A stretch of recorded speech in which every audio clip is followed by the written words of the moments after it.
Have you ever wondered why people remember the same moment in completely different ways? Why one calls it a tragedy and the other a lesson? Why two people look at the same sky and see different colors?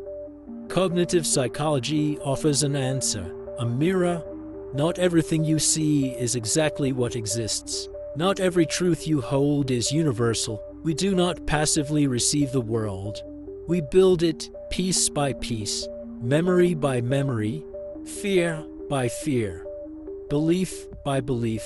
Reality is not a clean mirror. It's a canvas we've been painting since we were born. Not always aware, not always fair. Your version of reality is a construction, an architecture held up by your past, your upbringing, your traumas, your expectations, your culture, your language, your stories. They all shape the walls of your world. You don't just see the world, you interpret it. A raised eyebrow might mean judgment to you.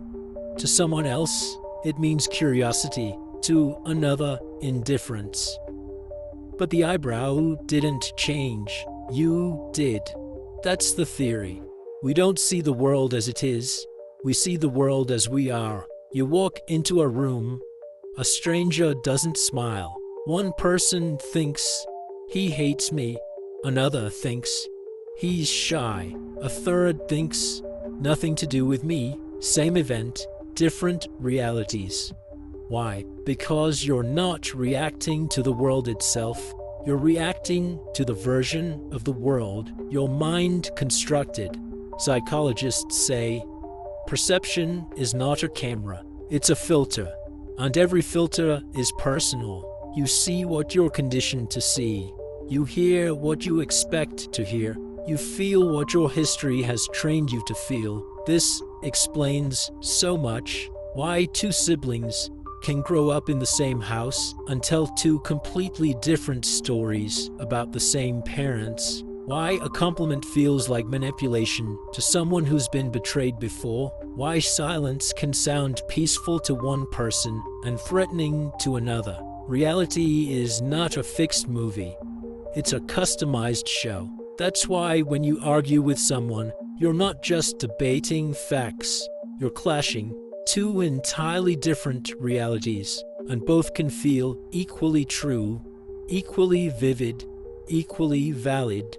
But here's the danger. When you forget that your reality is a construction, you start to believe that it's the only truth. You stop listening, you stop questioning, you stop growing, and slowly you become a prisoner of your own lens. Psychologists call this a cognitive bias, the blind spot in the mirror, the echo chamber inside the mind. We think we're being rational, but we're only being familiar. We defend our views, not because they're right, but because they feel safe. It's easier to defend the house you built than to question the foundation. But what if you dared? What if you opened a window in your mind? What if you asked, what am I not seeing? What am I projecting? What is real and what is just habit? Because here's the truth. You are not your thoughts. You are not your opinions. You are not even your perceptions. You are the architect, the builder, the one who can remodel the structure if you choose to. That's the beauty of this theory. It doesn't shame you for seeing things wrong. It simply reminds you that you can learn to see better. You can reframe the stories, rebuild your definitions, adjust the lighting. Reality then becomes a dance between what is and what you're willing to see. And no, this doesn't mean truth doesn't exist. It means your access to truth is always partial, always evolving. So next time you feel absolutely certain, pause. Ask yourself, is this a fact? Or is this my filter?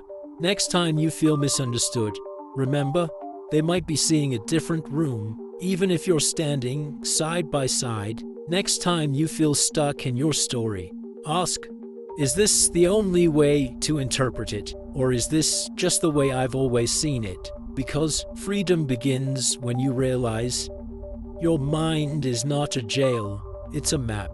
And every map can be redrawn. If this idea woke something up in you, you know, all Kifazi. Subscribe to the channel, leave a like, and comment here below. I build my own reality, and I can rebuild it.